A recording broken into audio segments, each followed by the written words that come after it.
श्री स्वामी समर्थ मित्रांनो, 4 युगामध्ये भांडण का झाले? कलयुगाला भगवान शिव यांच्याकडे न्याय का मागावा लागला? तर मित्रांनो, एकेकाळी 4 युग म्हणजेच सतयुग, त्रेतायुग, द्वापारयुग आणि कलयुग बसलेले होते. तेव्हा अचानक 4ही युगांमध्ये श्रेष्ठ कोण या गोष्टीवरून भांडण होते. सतयुग म्हणते, तुम्ही सगळे मूर्ख, माझ्यापेक्षा छोटे आहे, माझ्याशी तुलना करू नका. त्याचं बोलणं ऐकून नेत्रायुग म्हणू लागले, तू सगळ्यात श्रेष्ठ मोठा असू शकतो, पण सर्वश्रेष्ठ तर मीच आहे.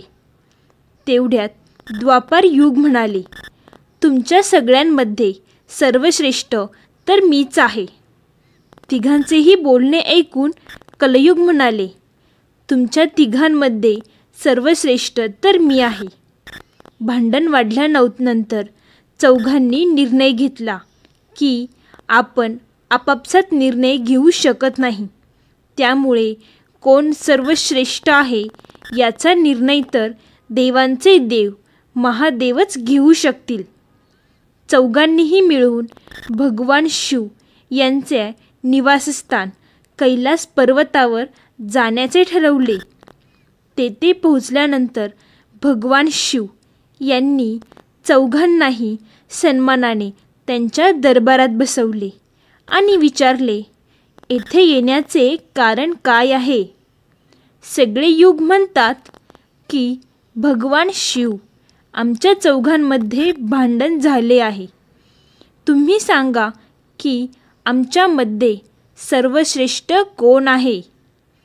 तेव्हा सगळ्यात आधी भगवान शिव सतयुगाला विचारतात की सतयुग, तू सांग, चौघांमध्ये तू श्रेष्ठ कसा?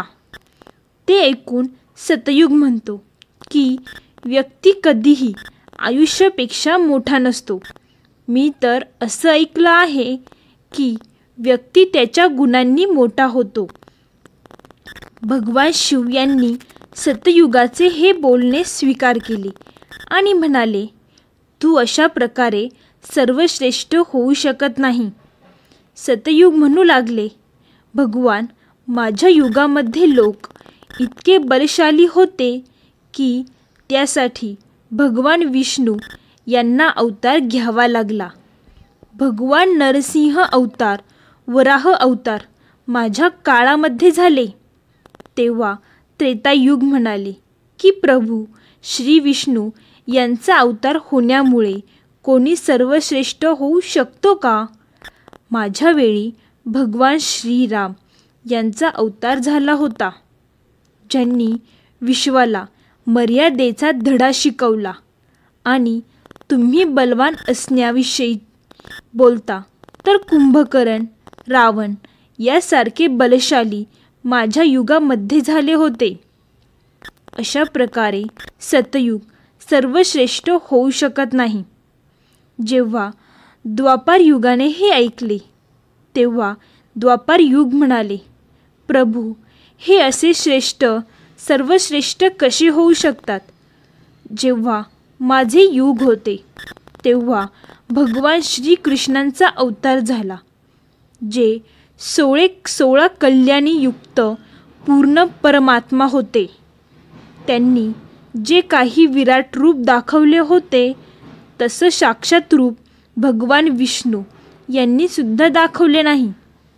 जर योद्ध्यांविषयी बोलायचं तर कंस, जरासंध, भीष्म, पितामह आणि 5 पांडव माझ्या युगामध्ये झाले होते. त्यामुळे सर्वश्रेष्ठ तर मीच आहे. त्यावर लगेच कलयुग म्हणाले, मला यांच्या गोष्टी मान्य आहेत. यांच्या युगामध्ये जेवढेही योद्धा अवतार झाले ते सर्वश्रेष्ठ कसे होऊ शकतात? चांगल्या चांगल्या सुविधांनी परिपूर्ण असलेले माझे युग सर्वश्रेष्ठ आहे. जेव्हा दोघांचे बोलणे ऐकून भगवान शिव मनामध्ये विचार करू लागले आणि विचार करू लागले की या चौघांचा निर्णय कसा घ्यावा. तेव्हा भगवान शिव चारही युगांना म्हणाले, मी तुमच्या चौघांची ही परीक्षा घेईल. जो परीक्षेमध्ये सफल होईल तो सर्वश्रेष्ठ असेल. भगवान शिव यांनी 100 किलो वजनाची एक कढई घेतली. त्याच्या शेजारी तांदळाचा एक ढीग लावला आणि चौघांनाही म्हणाले, माझे 500 गण बसलेले आहेत. या कढईमध्ये तुमच्या युगातील व्यक्ती कढईमध्ये तांदूळ भरेल. माझ्याकडे जेवढे गण आहेत ते सगळे जेवण करतील. सतयुगाने बलवान अयोध्याला बोलवले आणि म्हटले, कढईमध्ये तांदूळ बनवा आणि सगळ्यांना जेवण द्या. सतयुगाचा आदेश ऐकून ती व्यक्ती 100 किलो वजनाच्या कढईमध्ये तांदूळ बनवायला एक भट्टी खोदते आणि झाड तोडून आणून ती भट्टी पेटवते. कढई भट्टीवर ठेवून त्यामध्ये तांदूळ बनवला. सगळ्या गणांना बसवले आणि जेवायला दिले. त्यानंतर तेच काम भगवान शिव यांनी त्रेतायुगाला करायला सांगितले. त्रेतायुग त्यांच्या युगातील व्यक्तीला बोलावते आणि आदेश देतात की 100 किलो वजनाच्या कढईमध्ये तांदूळ बनव आणि या गणांना जेवायला दे. त्रेतायुगातील व्यक्तीसुद्धा खूप बलवान होता. त्याने जवळच एक भट्टी खोदली आणि कढई उचलून त्यावर ठेवली. त्यानंतर त्याने तांदळामध्ये पाणी टाकून तांदूळ शिजवला आणि सगळ्या गणांना बसवून जेवायला दिले. त्यानंतर भगवान शिव द्वापार युगाला म्हणतात, ह्या दोघांनी त्यांची परीक्षा दिली आहे. आता तुझी वेळ आहे. तुला माझ्या गणांना जेवू घालायचे आहे. द्वापार युगाने त्याच्या माणसांना बोलवले आणि म्हटले, तेथे ठेवलेल्या 100 किलो वजनाच्या कढईमध्ये भात बनवायचा आहे आणि या सगळ्या गणांना जेवू घालायचे आहे.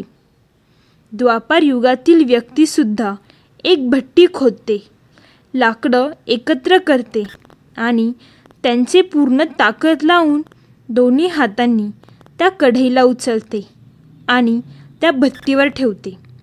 त्यानंतर अग्नी पेटवला आणि तांदूळ शिजवल्यावर सगळ्या गणांना जेवू घालतो. त्यानंतर भगवान शिव म्हणतात, कलयुग आत्ता तुझी वेळ आहे. तू ज्याकडे पाहत आहे त्याचं वजन कमी होणार नाही. त्यामुळे आत्ता तुलाही परीक्षा द्यायची आहे. पण तू हे मान्य करायला तयार नव्हता की तू सर्वात लहान आहे. तुझ्या युगातील व्यक्तीचं आयुष्य हे 100 वर्ष आहे, तर सतयुगातील व्यक्तींचं आयुष्य 1,00,000, त्रेतायुगातील 10,000 वर्ष आणि द्वापार युगामध्ये 10,000 वर्ष पेक्षा जास्त. पण आत्ताच्या जगातील व्यक्ती लहान आहे. कलयुग म्हणू लागला, प्रभू तुम्ही आत्ताच मला निराश करू नका. तुम्ही न्याय करणारे आहे. सगळ्यांना परीक्षा देण्याची संधी दिली पाहिजे. तुम्ही मलासुद्धा परीक्षा देण्याची संधी द्या. तेव्हा कलयुग म्हणते, ठीक आहे प्रभू, मी काय करतो ते तर पहा. ते ऐकून तीनही युग हसू लागले. त्यांचं बोलणं ऐकून भगवान शिवसुद्धा आश्चर्यचकित झाले. भगवान शिव विचार करू लागले की कलयुगातील व्यक्ती असं 100 किलो वजन उचलू शकेल का. त्यानंतर कलयुगाने एक खूप बुद्धिमान व्यक्ती बनवला. तो खूप विचार करणारा व्यक्ती होता. कलयुगाने एका सर्व गुणसंपन्न व्यक्तीला जन्म दिला. त्यानंतर त्या व्यक्तीला म्हणाला, तुला तुझी शक्ती दाखवावी लागेल. तुला एक परीक्षा द्यायची आहे. जर तुला त्यात यश आले नाही तर मी सगळ्यात छोटा होईल. तीनही युग हसत हसत म्हणत होते की छोटी व्यक्ती काय करून दाखवणार. कलयुगाची आज्ञा मानून तो कलयुगातील व्यक्ती त्या कढईकडे गेला आणि त्याने पाहिले, या कढईचे वजन तर खूप जास्त आहे, हे मी उचलू शकणार नाही. त्यानंतर त्याने त्या कढईच्या खाली कलयुगातील मशीनने खोदायला सुरुवात केली आणि त्याच्या खाली भट्टी खोदायला सुरुवात केली. त्यानंतर त्याने लाकडे गोळा केली आणि त्या भट्टीमध्ये आग पेटवली. कढईमध्ये तांदूळ टाकले, पाणी टाकले आणि काही वेळातच भात तयार झाला. कलयुगातील तो व्यक्ती किती हुशार होता. तांदूळ शिजवल्यानंतर त्याने भगवान शिव यांच्या 4 गणांना एका ओळीत बसवले आणि गणांना म्हटले की तुम्ही माझी साथ द्या आणि हा भात एकमेकांना वाढा. भगवान शिव यांचे विशाल गण तो भात एकमेकांना वाढत होते. त्यानंतर कलयुग त्या 4 गणांना जेवण करायला सांगते.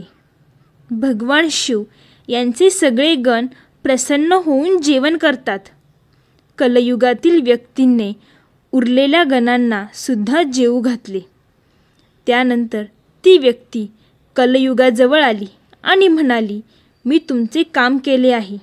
ते पाहून भगवान शिव आणि इतर युग आश्चर्यचकित झाले.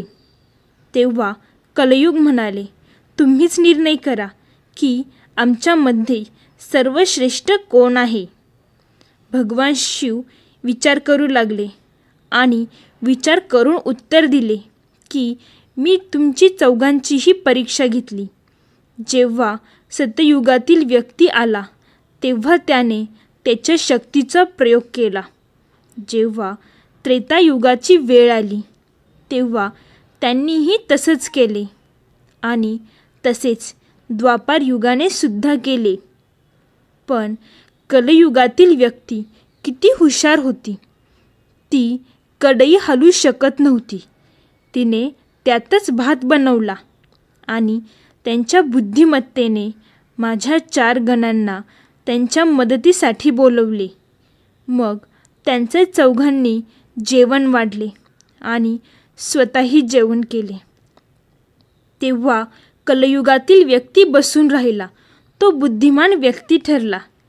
तेव्हा भगवान शिव म्हणतात, कलयुग खूप बुद्धिमान लोकांचे युग असेल. यामध्ये मशीनचा आविष्कार असेल. खूप दिवस लोक असतील. तेव्हा भगवान शिव म्हणतात, तुम्ही लोक शासन करत राहिले हे ठीक आहे. तुम्ही धर्म आणि निष्ठेने राहिले हे सुद्धा ठीक आहे. पण तुमच्या काळातील लोकांमध्ये बुद्धीचा अभाव होता. तुम्ही कधीही तुमच्या बुद्धीचा उपयोग केला नाही. नाहीतर कुंभकर्ण रावणासारखे महान योद्धा ज्यांना मारण्यासाठी स्वतः देवाला अवतार घ्यावा लागला, त्यांना हे माहीतच नव्हतं की आपल्या समोर देव आहेत, सृष्टीचे रचिता आहेत आणि त्यांनी युद्ध केले आणि सगळे मारले गेले. कलयुगातील मनुष्य पहा किती बुद्धिमान आहे आणि येणाऱ्या काळात बुद्धिमान व्यक्ती पाहायला मिळतील. आणि त्यानंतर भगवान शिव यांनी निर्णय घेतला की चौघांमध्ये सर्वश्रेष्ठ कलियुग असेल. कलियुग मशीनचे युग असेल. यामध्ये मोठ्या मोठ्या मशीनचा आविष्कार होईल. भगवान शिव यांचे बोलणे ऐकून 4ही युग त्यांच्या आज्ञेचे पालन करतात आणि 4ही युग त्यांच्या ठिकाणी परत जातात. तर मित्रांनो, मला आशा आहे की तुम्हाला ही कथा नक्की आवडली असेल. व्हिडिओ आवडली असेल तर व्हिडिओला एक लाईक करून चॅनेलला सबस्क्राईब करा आणि कमेंटमध्ये श्री स्वामी समर्थ लिहायला अजिबात विसरू नका. धन्यवाद मित्रांनो. बोला श्री स्वामी समर्थ.